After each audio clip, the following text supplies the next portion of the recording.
as far as the funds, how we generate returns, what we do is we aggregate that. We have a hedge fund that's an investment company. DWP is registered as an investment company, and it's the manager of the hedge fund. You contribute your assets to the hedge fund. You sign a subscription agreement. You do all the stuff. You put them up as a capital asset inside that. And that's held in institutional custody. That's then reflected with our counterparty off exchange and out of custody. So we mitigate counterparty risk. If something bad happens, they go bankrupt, something happens, we're not a creditor. They can't take your assets because they're on our side of the fence. So we mitigate counterparty risk. They get reflected. They're mirrored. We get a line of credit or a line of margin against that mirrored value. And that's what they trade in a market neutral strategy. These market neutral strategies have 5 and 6 year track records. They've produced anywhere between 20 and 40% per year for the past 5 and 6 years. Now you're like, all right, well, if they've produced that much, and that's actually really those are really good returns. And I wouldn't believe it myself if we didn't have like full audits of this stuff done by KPMG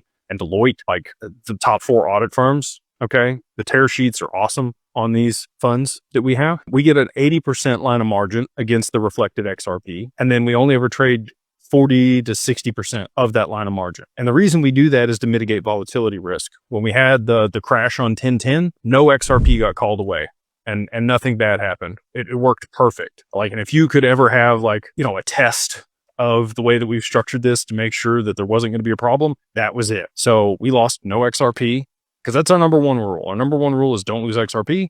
Number 2 rule is refer to rule number 1. So we structured it where we've mitigated all counterparty risk and we've mitigated volatility risk. The only risk in the funds, and this is a risk, is that they lose money over the quarter in their strategy, which has happened 2 times in their history. They have lost money over the quarter. Now, that doesn't mean they're going to lose money over the year. They've made anywhere between 20 and 40% per year. So you could still have a negative quarter and still make 20% a year. It's not a guaranteed return on these funds. They are not yield. They are returns, and they are paid out quarterly to mitigate the risk of the loss, but they will potentially still occur. So doing the best we can with what we got. This is the only regulated way to be able to generate returns on your XRP here in the US. And that is how it's structured. If you want to learn more about those things, you can reach out to Digital Wealth Partners. Go to the contact us form over there at digitalwealthpartners.net.